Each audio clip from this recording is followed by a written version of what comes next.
ఇవాళ చర్చలో మనతో పాటు జాయిన్ అవుతున్నారు సీనియర్ జర్నలిస్ట్ రాజకీయ విశ్లేషకులు విజయ్ నర్రా గారు. అలాగే మనతో పాటు ఉన్నారు బీఆర్ఎస్ సీనియర్ నాయకులు చిరుమల్ల రాకేష్ గారు. నమస్తే ఇద్దరు కూడా. ముందుగా విజయ్ గారు, మనం చూస్తే నిన్న ప్రెస్ క్లబ్ వేదికగా బీఆర్ఎస్ వర్కింగ్ ప్రెసిడెంట్ కేటీఆర్ గారు ముఖ్యమంత్రి సవాల్ను స్వీకరించి ఏకంగా అక్కడ చర్చ కోసం వెళ్ళిన పరిస్థితి, కానీ ముఖ్యమంత్రి రాని సందర్భం ఢిల్లీకి వెళ్ళిపోయిన పరిస్థితిని మనం చూస్తూ ఉన్నాం. ఈ క్రమంలోనే సవాల్ విసిరి మీరు ఢిల్లీకి పారిపోతారా అంటూ నిన్న కేసీఆర్ గారు ముఖ్యమంత్రిని నిలదీసిన పరిస్థితి, కేటీఆర్ గారు ముఖ్యమంత్రి నిలదీసిన సందర్భం కూడా మనకు కనిపించింది. అనేక కీలక అంశాలని ప్రస్తావించారు. రైతుకు గత 10 ఏళ్ల కాలంలో బీఆర్ఎస్ ప్రభుత్వం ఏం చేసింది, ఇప్పుడు ఏడాదిన్నరగా మీరు ఏ విధంగా వ్యవసాయాన్ని సంక్షోభంలోకి నెడుతున్నారనే అంశాన్ని కూడా నిన్న కేటీఆర్ గారు సూటిగా నిలదీసిన సందర్భం కూడా కనిపించింది. ఎట్లా చూడాలి? మొత్తం మీద రైతాంగానికి సంబంధించిన వ్యవహారంలో బీఆర్ఎస్ పెద్ద ఎత్తున సవాల్ను స్వీకరించి చర్చకు సిద్ధమని కేటీఆర్ గారు ప్రకటించి సోమాజి కూడా వచ్చినప్పటికీ కూడా ప్రభుత్వం పక్షాన ముఖ్యమంత్రి కానీ ఇతర మంత్రులు ఎవరు కూడా రాకపోవడాన్ని మనం ఏ విధంగా అర్థం చేసుకోవాలి? బీఆర్ఎస్ పార్టీ టీఆర్ఎస్ పార్టీకి సంబంధించినటువంటి పార్టీ స్టార్టింగ్ నుంచే ఉద్యమం నుంచి వచ్చినటువంటి పార్టీ. ఆ పార్టీ నాయకత్వం సబ్జెక్టులో కావచ్చు, ప్రజల సమస్యలని తెలుసుకోవడం కావచ్చు, ప్రజల సమస్యలను పరిష్కరించడంలో వాళ్ళు ఆరితేరినటువంటి వాళ్ళు అన్ని అంశాల పట్ల ఆ ఉద్యమ నేపథ్యంలో వచ్చినటువంటి నేపథ్యంలో విపరీతమైనటువంటి అవగాహన ఉన్నటువంటి నాయకత్వము బీఆర్ఎస్ పార్టీకి ఉన్నది. దాంతో పోటీ పడలేకపోతున్నారు కాంగ్రెస్ పార్టీ. రమ్మంటే ఆయనే సవాల్ చేసినారు, ముఖ్యమంత్రి గారే సవాల్ చేసినటువంటి సిచ్యువేషను. ఒక తెలంగాణకు సంబంధించినటువంటి రైతాంగ సమస్యలు కావచ్చు, ఉద్యోగ సమస్యలు, నిరుద్యోగ సమస్య కావచ్చు, ఆయనంతలో ఆయన పేరు తీసుకొని చెప్పినటువంటిది ఒక ముఖ్యమంత్రి చెప్పినప్పుడు రెడీగా వీళ్ళు వెళ్ళిపోయారు. బీఆర్ఎస్ పార్టీకి సంబంధించిన వర్కింగ్ ప్రెసిడెంట్ పోయిన తర్వాత రావాల్సినటువంటి బాధ్యత ఆయనదే కదా. ఆయన ఢిల్లీకి వెళ్ళిపోయిండు. అది దేశపూర్వక, ఎందుకంటే వాళ్ళ సబ్జెక్ట్ లేదు. వాస్తవానికి ఏంటంటే కాంగ్రెస్ పార్టీ పరిపాలిస్తున్నటువంటి ముఖ్యమంత్రికి వాస్తవానికి తెలంగాణ మీద పూర్తి అవగాహన లేదు.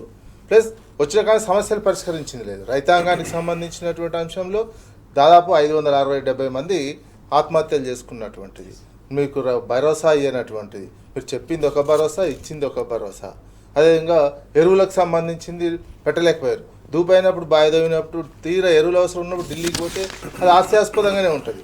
ముందు నుంచి ఒక ప్లాన్ చేసుకొని తీసుకోవాల్సినటువంటి బాధ్యత ఉంటుంది తప్ప ఇది నాటకం లాగానే అనిపిస్తున్నది. అందుకే తెలంగాణ సమాజంలో ఎవరు ఎట్లా ఉన్నారు అనేది అర్థం చేసుకోవాల్సినటువంటి సమయం ఇది. వీళ్ళు ఒక వాస్తవానికి కొట్లాడి తెచ్చినటువంటి పార్టీకి ఉన్నంత ప్రేమ పక్క పార్టీలు మారి నేను పరిపాలకుడిగా మారితే అంత ప్రేమ తెలంగాణ మీద ఉండదు ఎవరికైనా. అది ఈజీగా కనిపిస్తుంది. అదే నిన్న ఎక్స్పోజ్ అయినట్టు కూడా తెలిసిపోతుంది. కాంగ్రెస్ పార్టీ ముఖ్యమంత్రి పూర్తిగా అవాయిడ్ అయిపోయినటువంటిది సబ్జెక్ట్ విషయంలో. కేటీఆర్ గారు నిరూపించుకున్నటువంటిది. బీఆర్ఎస్ అది దాదాపు వారసత్వంగా ఉన్నటువంటిది, ఉద్యమ నేపథ్యంలో సబ్జెక్టు అదంతా ఉన్నటువంటిది. అందుకని పారిపోయిన ఢిల్లీకి పోయి అక్కడి నుంచి ఎవరు రాలేదు. కాకపోతే ఇంకో మళ్ళీ విమర్శలు, ఇంతమంది ఒకేసారి దాడి చేసింది కూడా చూసినాం. ఒక అంశం మీద కాంగ్రెస్ పార్టీ వాళ్ళు వాళ్ళ పర్సనల్ దాడిలే తప్ప సబ్జెక్ట్ పరమైనటువంటి దాడి లేనే లేదు. అందుకు వాళ్ళు డిఫెన్స్లోనే ఉంటారు. ఎందుకంటే వాళ్ళకి అనుభవం, పరిపాలించేటువంటి నైపుణ్యత, రాష్ట్రాన్ని ఇంకో లెవెల్లో తీసుకుపోవాలనేటువంటి థింకింగ్ లేదు కాంగ్రెస్. రైట్ రాకేష్ గారు, ఇక్కడ కీలకమైన అంశం వాస్తవానికి సవాల్ విసిరిందే ముఖ్యమంత్రి, మరి ఎందుకు మీరు చర్చకు రారని చెప్పేసి నిన్న కేటీఆర్ గారు స్పష్టంగా నిలదీసిన సందర్భం కూడా కనిపించింది. రైతులకు ఎవరు ఏం చేశారని చెప్పేసి మీరే అడిగారు, మీరే చర్చకు సిద్ధమని చెప్పిన నేపథ్యంలోనే మీకు టైం కూడా ఇచ్చాం. 72 గంటల పాటు ప్రిపేర్ చేయడానికి టైం ఇచ్చి వేదికను మీరు ఖరారు చేయలేదు కాబట్టి మేము వేదికను ఖరారు చేసి మీకోసం వేచి ఉన్నా, ఎందుకు రాలేదని నిలదీసిన సందర్భం కూడా కనిపించింది. ఈ అంశాన్ని మనం ఎట్లా చూడాల్సిన అవసరం? గుడ్ మార్నింగ్ అండి రామరాజు గారు, మీకు అదే గారు విజయాన్నకి, టీనిక్స్ ప్రేక్షకులకు. ఫస్ట్ ఆఫ్ ఆల్, ఏదైతే కాంగ్రెస్ పార్టీ వాళ్ళు నిన్న ప్రెస్ మీట్ పెట్టి మాట్లాడితే మేము అసెంబ్లీలో చర్చకు సిద్ధమన్నాం అంటారు. అరే నువ్వు ఇస్రిన సవాలు ఎల్బీ స్టేడియంలో, ఆ స్టేడియంలో నేను చర్చకు వద్దామన్నా, లేకపోతే ప్రెస్ మీట్లో చర్చకు వద్దామన్నాం. మేమేమంటున్నా, రామన్న అడిగింది ఏంది, నువ్వేం చేసినావు నేనేం చేసినా తెలుసుకుందాం రమ్మన్నాడు. నేను తెలుసుకోనికి సిద్ధమని చెప్పేసి రామన్న చెప్పడం జరిగింది. కేటీఆర్ గారు వచ్చింది దేనికి? అక్కడికి వచ్చి మీరు ఎవరైతే సవాల్ విసిరిదో వాళ్ళందరూ ఎవరు కానీ ఏం మాట్లాడతారో చూద్దామని చెప్పేసి వాళ్ళ ఆన్సర్లు అన్నీ ప్రిపేర్ చేసుకున్నారు. అంతేందుకు, ఆన్సర్లు ప్రిపేర్ చేసుడు కాదు, ఒక సిచ్యువేషన్ ఏంటంటే అసలు రైతు బంధు కొడంగల్లా ఎవరెవరికి వాళ్ళే లిస్టు పట్టుకొని వచ్చింది. అండ్ నెక్స్ట్ వచ్చేసి రైతు ఏదైతే రుణమాఫీ ఎవరెవరికి జరగాలి లిస్టు పట్టుకొని వచ్చింది. మీకు వేరే కాన్స్టిట్యున్సీ కాదు కదా, కొడంగల్ నీ కాన్స్టిట్యున్సీ కదా. నేనేమంటానంటే ఎక్కడ కూడా ఒక స్పష్టత లేనటువంటి ముఖ్యమంత్రి. నిజంగా కూడా ఇప్పుడు మొన్న మోటార్లు ఎందుకు ఆన్ చేయాలి అంటే ఒక మంత్రి ప్రెస్ మీట్ పెట్టి ఏమంటాడు, మీరు ఆగస్ట్ ఆన్ చేసారు. అరే వరద ఆగస్ట్ ఆన్ చేసాడు కాదబ్బా, వరద ఎప్పుడు వస్తే మోటార్లు అప్పుడు ఆన్ చేయాలి. మరి నిన్న ఎందుకు ఆన్ చేసినావు ఆగమాగంలా? ఆగస్టు దాకా ఎందుకు ఆగాలి? మళ్ళా నువ్వే అన్నావు కదా ఆగస్టు 19కి, ఆగస్టు 20కి, ఆగస్టు 9కి అని చెప్పేసి డేట్లు చెప్పినావు కదా. మరి ఎందుకు జూన్లో ఎందుకు స్టార్ట్ చేసినావు? జూన్ 8కి 9కి ఎందుకు ఆన్ చేసినావు నువ్వు? అంటే ఒక సోయి లేదు, అంటే ఒక పట్టింపు లేదు తెలంగాణ మీద. చెర్లలో నీళ్లు ఉన్నాయా లేవా, చెర్లు నిండున్నాయా లేవా, లేకపోతే మహబూబ్ పాలమూరుకు నీళ్ళు ఎట్లు ఇవ్వాలి, ఆ సోయి లేనటువంటి మంత్రులు, సోయి లేనటువంటి ముఖ్యమంత్రి. తెలంగాణ అంటే ప్రేమ లేనటువంటి మనుషులు ఉన్నప్పుడు ఈ విధంగానే ఉంటుంది. చిత్తశుద్ధి లేని శివపూజ లాంటిది ఈరోజు కాంగ్రెస్ పార్టీ చేస్తున్న పరిపాలన. కాబట్టి కంప్లీట్గా వీళ్ళ ఏది చిత్తం శివుని మీద, భక్తి చెప్పుల మీద అన్నట్టు వీళ్ళు ఎంతసేపు ఈ అధికారాన్ని అడ్డుపెట్టుకొని ఏ విధంగా రాష్ట్రాన్ని దోచుకోవాలి. ఒక ముఖ్యమంత్రి అంటాడు ఈ రాష్ట్రానికి రోగం వచ్చింది, ఈ రాష్ట్రం బాగలేదు, ఈ రాష్ట్రం అది క్యాన్సర్ తోటి ఉన్నది, కుష్టితోటి ఉన్నది, ఎయిడ్స్ తోటి, ఏది పడితే అది మాట్లాడతాడు. ఇంకో మంత్రి అంటాడు, మొన్ననే కొత్తగా మంత్రి ప్రమాణ స్వీకారం చేసిన, ఈ దిక్కుమల్ల మంత్రి పదవి నాకెందుకు ఇచ్చారు, దీంట్లో ఏం లేవంటే. అంటే ఏం లేవంటే దేనికి వచ్చినావు నువ్వు మంత్రి పదవి? ఒక ముదిరాజు బిడ్డగా వచ్చేసి మత్స్యకారులకు సాయం చేస్తాను వచ్చినవా, లేకపోతే ఒక బీసీగా వచ్చి ఒక గొల్ల కుర్మలకు సాయం, అవన్నీ కాదట. దీంట్లో ఏం లేవు, అంత ఆగమాగం ఉన్నది. అంటే ఏం కావాలి నీకు? అంటే పోగానే మీ ముఖ్యమంత్రి లంక బిందెలు కావాలంటాడు, నువ్వే ఆ బిందెలు ఎత్తుకుంటావు అయినవా? ఇంకో మంత్రి అంటాడు, ఇంకో మంత్రి అంటది, ఏ మంత్రి అయినా కానీ పైసలు లేని ఫైళ్ళకి సంతకం పెట్టమంటుంది. ఇసొంటి పరిపాలన చేసేటోళ్ళు రామన్నను ఎదుర్కోగలుగుతారా? కేటీఆర్ గారు ఎంత నిబద్ధగా, ఎంత సచలంగా, అంటే నేనేమంటున్నా, ఈరోజు మీరు ఇనాగ్రేషన్ చేసిన ప్రతి ఫ్లైఓవర్ కూడా రామన్న డిజైన్ చేసింది, రామన్న మున్సిపల్ శాఖ మంత్రిగా ఉన్నప్పుడు కేటీఆర్ గారు నిర్మాణం చేయించింది. కాబట్టి ఎక్కడా దేనికి సమాధానం చెప్పలేరు.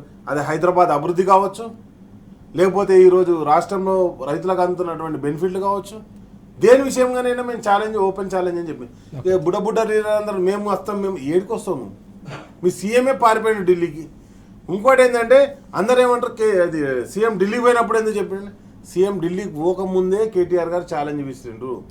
నువ్వు ఎల్బీ స్టేడియంలో ఛాలెంజ్ విసిన తెల్లారి ఛాలెంజ్ విసిరిండు. ఛాలెంజ్ని స్వీకరిస్తున్నా, నేను వస్తున్నా అన్నాడు. నువ్వు ప్లేస్ చెప్పాలి. నువ్వు ఢిల్లీకి పోయినావు అంటే ఢిల్లీకి దేనికి పోయినావు నువ్వు? ఢిల్లీకి పోయినావు రీజన్ ఏందో చెప్పు. బంగాంజర్ల మీద ఏదన్నా నువ్వు దానికి రిపోర్ట్ ఇస్తామంటే దానికి రద్దు చేసుకున్నాము. నేనేమంటానంటే మొత్తం ఒక దోకాబాజీ ప్రభుత్వం. దీనికి ఏంది బిఫోర్ డిఫెన్స్ సిస్టమ్ నడుస్తుంటా అన్నట్టు. ఏది ఈయన సీఎం ఏం కాకుండా వెంటనే డిఫెన్స్ చేయడానికి ఏంది, రామన్న మీద వ్యక్తిగత హరణ చేయడం, రామన్న మీద అవినీతికి పాల్పడ్డాన్ని ఆరోపణలు చేయడం, వెంటనే ఆయన బాగా కంపెనీ ఉన్నటువంటి టీవీలు, పేపర్లు అన్నీ కూడా రోజొక న్యూస్ ఉత్తానే ప్రొవగేట్ చేయడం. ఇప్పుడు నేనేమంటానంటే తెలుగు మీడియాలో ఇప్పుడు ఈరోజు ఏ పరిస్థితి ఏర్పడ్డదంటే, మొత్తం జరుగుతున్నది కూడా కేసీఆర్ తర్వాత మా నాయకుడు ఎవరు, వర్కింగ్ ప్రెసిడెంట్ కేటీఆర్ గారు. కేటీఆర్ గారిని బదనాం చేయాలి, నెక్స్ట్ జనరేషన్ లీడర్ను బదనాం చేయాలి. ఆ బదనాం కార్యక్రమం పెట్టుకున్నారు తప్పితే ఎక్కడ కూడా ఆయన విసిరిన ఛాలెంజ్ కావచ్చు, ఆయన దేనికి వచ్చిండు, ఏ చర్చకు వచ్చిండు, ఎక్కడ కూడా అంశం లేదు. రోజు పొద్దుగా లేవగానే రామన్న మీద ఏదో ఒక న్యూస్ వాళ్ళు టెలికాస్ట్ చేయాలి, న్యూస్ ప్రొవోకేట్ చేయాలి. కాబట్టి ఇది ఒక కుట్రపూరితంగా కేటీఆర్ గారి మీద, అదేవిధంగా తెలంగాణ ఉద్యమకారుల మీద, బీఆర్ఎస్ పార్టీ మీద జరుగుతున్నటువంటి కుట్రలో భాగమైంది. వీటన్నిటిని తట్టుకొని నిలబడి రామన్న నిన్న ఛాలెంజ్ చేసిండు, ప్రెస్ క్లబ్కి వచ్చిండు. ఒక్క కాంగ్రెస్ పార్టీ నాయకుడు కూడా ఇష్టం వచ్చినట్టు ఒర్రిలు తప్పితే, అరే లెక్క ఇది ఉంది బై మా దగ్గర, ఇగో మేము బ్యాంకులకు పంపించినాం, ఏది రుణమాఫీ జరిగింది. రుణమాఫీ జరిగిందంటే ఒకటే రామరాజు గారు, రుణమాఫీ జరిగిందంటే ఉత్తగా ప్రభుత్వం చెప్తే కాదు కదా.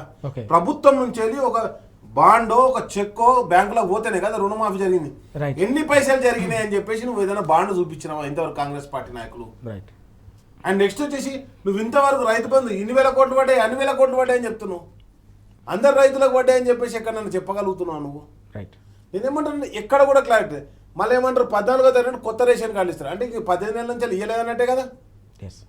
నువ్వు ఒక్క రేషన్ కార్డు ఇవ్వాలి, ఒక్క కొత్త పెన్షన్ ఇవ్వాలి, వీటన్నిటికీ చర్చకు రమ్మనే కదా రామన్న పిలిచింది. నీ ఇంకా ఏది హామీలు అడుగుతలేము, హామీల గురించి మాట్లాడలేము మేము ఎక్కడ. రామన్న నిన్న మాట్లాడింది నీ తులం బంగారం ఏమైంది, 4000 పెన్షన్ ఏమైంది, 2500 ఏమైనా, స్కూటీ ఏమైంది, ఇవేం అడగాలి. అడిగింది ఒకటి, నువ్వు అమలు చేయాల్సినవి ఏమన్నా అమలు చేసినావా? నువ్వు అమలు చేయాల్సింది ఒక రేషన్ కార్డు ఇవ్వాలి, ఒక పెన్షన్ ఇవ్వాలి, ఒక నేనేమంటాను ఒక ఇందిరామ్మ ఇల్లు ఇవ్వలే. రైట్. నువ్వు ఏది ఇచ్చినావు నీ పార్టీ నుంచి? ఏమన్నా అంటే మేము ఉచిత బస్సు ఇచ్చినాం, రైట్, ఉచిత బస్సుకు బిల్లులు ఇస్తాను అంటే అది కూడా దిక్కులేదు. ఎస్, చాలా కీలకమైన అంశం ఇది. రాష్ట్రంలోని 70 లక్షల మంది రైతుల గొంతుకగా నిలిచేందుకు, అన్నదాతల పక్షాన చర్చించేందుకు ప్రెస్ క్లబ్కు వచ్చిన బీఆర్ఎస్ వర్కింగ్ ప్రెసిడెంట్ కేటీఆర్ గారిని ఎదుర్కొనే దమ్ము ధైర్యం లేకనే ఇలాంటి విమర్శలు చేస్తున్నారనే అంశాన్ని రాకేష్ గారు అలాగే విజయ్ గారు కూడా ప్రస్తావిస్తున్న సందర్భం కనిపిస్తూ ఉంది. ప్రభుత్వం దీనిపై స్పందించే అవకాశం లేకపోవడంతో, సబ్జెక్టు లేకపోవడంతోనే ఈ పరిణామం చోటు చేసుకుంది. ముఖ్యమంత్రి ఎందుకు చర్చకు రాలేదు, వ్యవసాయ మంత్రి కావచ్చు ఇతర మంత్రులు కూడా ఎందుకు చర్చకు రాలేదనే అంశాన్ని కూడా ప్రస్తావిస్తూ ఉన్నారు. సబ్జెక్టు లేదు కాబట్టి రాలేకపోయారనే అంశాన్ని కూడా ప్రస్తావిస్తున్న సందర్భం మనకు కనిపిస్తోంది. విజయ్ గారు నిన్న ఈ ప్రెస్ క్లబ్లో మాట్లాడుతున్న సందర్భంలో కేటీఆర్ గారు అనేక కీలకమైన అంశాలు కూడా ప్రస్తావించారు. ఎక్కడైనా కొడంగల్లో చర్చించేందుకైనా కూడా మేము సిద్ధమే, మళ్ళీ మీకు టైం ఇస్తున్నాం, అవసరమైతే మళ్ళీ కూడా చర్చకు సిద్ధమే, అసెంబ్లీలో కూడా రాష్ట్ర అత్యున్నత చట్టసభ అయిన అసెంబ్లీలో కూడా చర్చకు సిద్ధమే, కానీ మీరు మా మైక్ కట్ చేయొద్దు, మా బీఆర్ఎస్ ఎమ్మెల్యేలకు సమయం ఇస్తే తప్పకుండా ఆ వేదికపై కూడా రైతులకు ఎవరేం చేశారో చర్చించేందుకు తాము సిద్ధమని చెప్పేసి కేటీఆర్ గారు విసిరిన మరో సవాల్ను కూడా మనం ఎట్లా చూడాల్సిన అవసరం ఉంది. నిన్నటి నుంచి బీఆర్ఎస్ వర్కింగ్ ప్రెసిడెంట్ గారు ప్రెస్ క్లబ్లో చేసిన తర్వాత కాంగ్రెస్ నాయకత్వం, కాంగ్రెస్ నాయకులు ఇంకో పాయింట్ ఎత్తుకున్నారు. మేము ప్రెస్ క్లబ్లో అనలేదు, మేము అసెంబ్లీలో అన్నాము అని ఒక పాయింట్ ఎత్తుకున్నారు. అసెంబ్లీ అయితే సీఎం గారు అప్పుడు ఏం చెప్పారు, ఎక్కడైనా చర్చకు సిద్ధం అన్నారు. అని ఎవరెవరి పేర్లు తీసుకున్నారు? కేటీఆర్ పేరు తీసుకున్నారు, మరి ప్రధానమంత్రి గారు కిషన్ రెడ్డి పేరు తీసుకున్నారు. వాళ్ళు రాగలుగుతారు అసెంబ్లీకి? రకరకాల పేర్లు, కొంతమంది అసెంబ్లీ సభ్యులుగా అన్నటువంటి వాళ్ళ పేర్లు కూడా తీసుకున్నారు. వాళ్ళు అసెంబ్లీకి రాలేనటువంటి అంశం.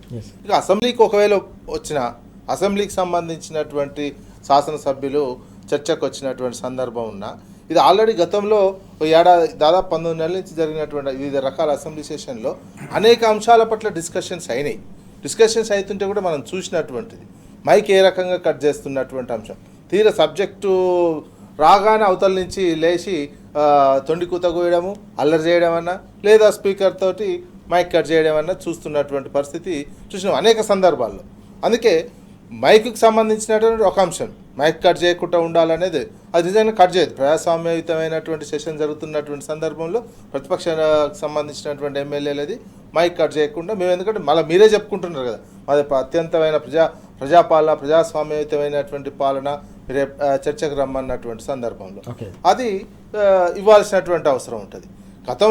గత అసెంబ్లీ ఇంకా అంతకుముందు సెషన్స్ చూసినా కాళేశ్వరానికి సంబంధించినటువంటి పవర్ పాయింట్ ప్రజెంటేషన్ ఇచ్చినప్పుడు మేమే ప్రిపేర్ అయ్యి రాలేదని చెప్పినటువంటిది కూడా అప్పుడు వీళ్ళు ప్రతిపక్షంలో ఉండి కాంగ్రెస్ నుండి అవకాశం ఇస్తే కూడా ప్రిపేర్ అయ్యి రాలేదన్నటువంటి.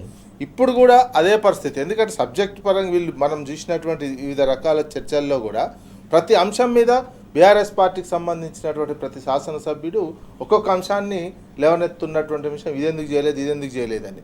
అవతల వైపు నుంచి ఎంతసేపు ఎదురుదాడి వస్తుంది, సరైనటువంటి సమాధానాలు రావటం లేదు. బడ్జెట్కి సంబంధించి, అప్పులకు సంబంధించినటువంటి లెక్కలు చూసుకున్నా, రైతాంగానికి సంబంధించి చూసుకున్నా, నీటిపారుదలకు సంబంధించినటువంటి అంశాలు చూసుకున్నా, ఏది చూసుకున్నా ఒక వ్యక్తిగతమైనటువంటి దాడుల కిందనే అసెంబ్లీ సెషన్ని తీసుకెళ్తున్నారు తప్ప ఒక ప్రజాస్వామ్యయుతమైనటువంటి ప్రజా సమస్యల మీద, చట్టాలకు సంబంధించినటువంటి అంశాల మీద చర్చలో పూర్తి స్థాయిలో ప్రతిపక్షానికి భాగస్వామ్యము కల్పించటం లేదు. ఒకవేళ అది కూడా సిద్ధమంటే బీఆర్ఎస్ పార్టీ వాళ్ళు చాలా మంది అంటున్నటువంటి స్పెషల్ సెషన్ పెట్టండి, ఇమీడియట్గా దీని మీదనే ప్రత్యేకంగా పెట్టండి డిస్కషన్ కానీ సవాళ్ళు కూడా ఇచ్చినటువంటిది.